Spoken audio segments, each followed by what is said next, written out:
Hi, I'm Francoise Minier, And I'm Jeffrey Keating. and today we're here to talk to you about one of the most important events in America's history. The Whiskey Rebellion, although a small skirmish, would shape governmental policy and handling of rebellions for years to come. Along the way, we're going to look at some primary sources and discover some fun facts about our nation's history.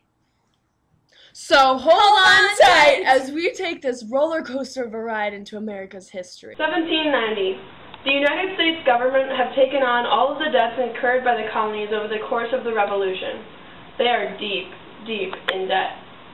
Alexander Hamilton proposes an excise tax on whiskey to keep the national debt from getting any larger. Alexander Hamilton, Secretary of the Treasury, how's finances? Not bad at all, little buddy. I've just taken on all the debts from all the colonies in order to bind them more closely to a centralized government. Smashing! A lot of debt, is it? Well, just one moment and let me check my calculations. 54. Well, I'd say that's not bad. $1 million. Oh my God! Our young country! We are royally in trouble now. No, don't talk about the royals. We're gonna be fine. We just need something to tax to stop the national debt from rising beyond all reason. What will our heroes do? Daria, come and bring the whiskey.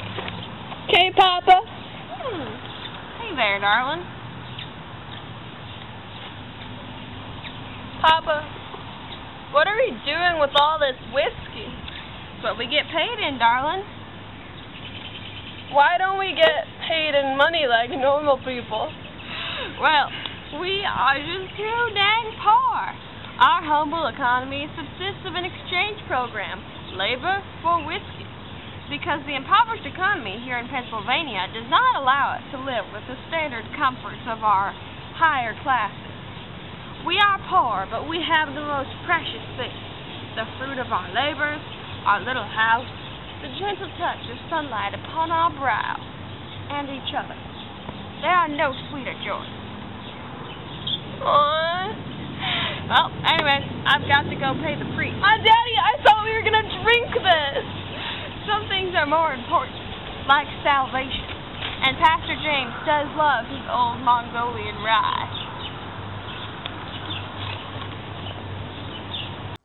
Now, Alexander Hamilton decided to do a tax on whiskey because this was a hot commodity in the time. Everyone from every class liked it. However, the poor were the most affected because, as we've seen, they used whiskey not only as a delicious and refreshing beverage, they also used it as a means of paying people, including their own preachers. So, for these reasons and others, discontent began to stir. First, they burned down the house of a tax officer, and then tarred and feathered another tax officer who was foolhardy enough to try to collect the tax.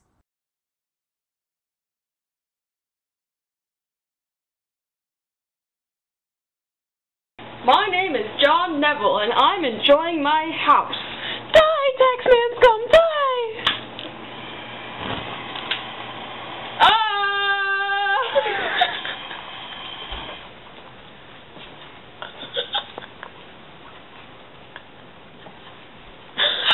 My house! No!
August of 1794, our beleaguered central government, while certainly troubled by the happenings in Pennsylvania, was not yet ready to resort to violence. Instead, George Washington sent a three-man group to try to reason with the rebels: Attorney General William Bradford, Senator James Ross of Pennsylvania, and Pennsylvania Supreme Court Justice Jasper Yates met with a 15-member committee assembled by the rebels. The committee included such famous folks as Hugh Henry Brackenridge,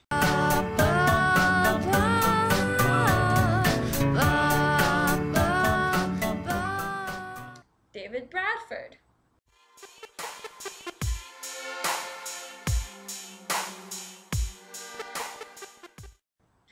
Albert Gallatin,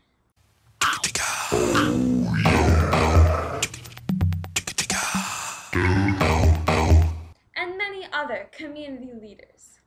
They met through August and early September, arguing day and night, but to no avail. On the 24th of September, 1794, the federal appointees returned to Washington to report that military force would be necessary to quench the raging fires of the Whiskey Rebellion. And now, a message from the President of the United States, George Washington.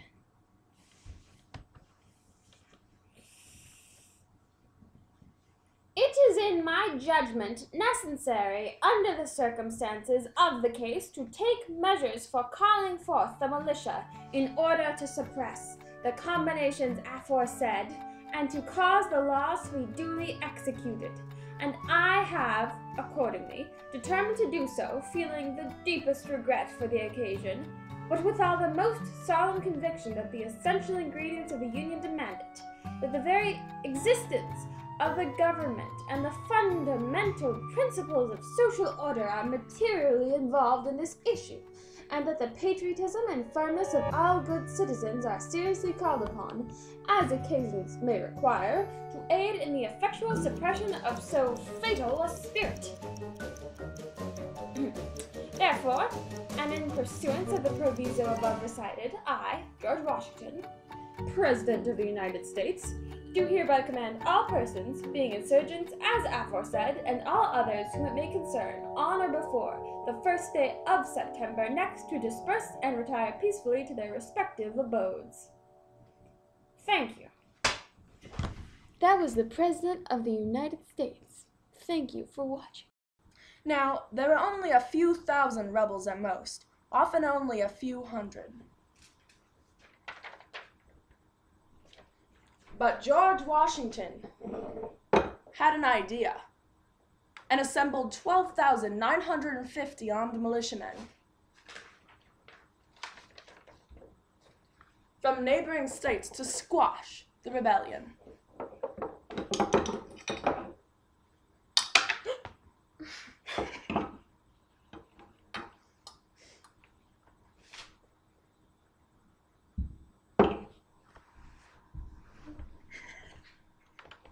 With that, federal authority was reasserted. Until the Civil War, that is. Now, Miss Keating, some would say it was a little bit excessive that they used a 13,000-man militia, mustered from several neighboring states, to try to stop a few rebels. Now, William Findlay was an Irish-born congressman and opponent of the excise tax, who aided negotiations between the two sides and discouraged the rebellion. In his own words,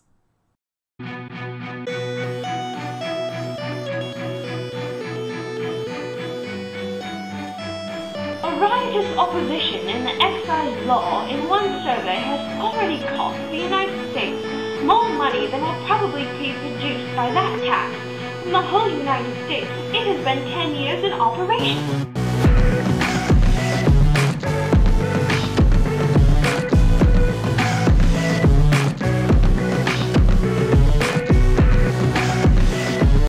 Although some said that 13,000 soldiers was a little excessive to stop a group of a few hundred, most people approved of Washington's actions. the whiskey tax would remain in place and remain difficult to collect until it was repealed several years later. This event showed Americans that the federal government was willing and able to stop rebellions and lawbreakers. God bless America. Let's get out of here.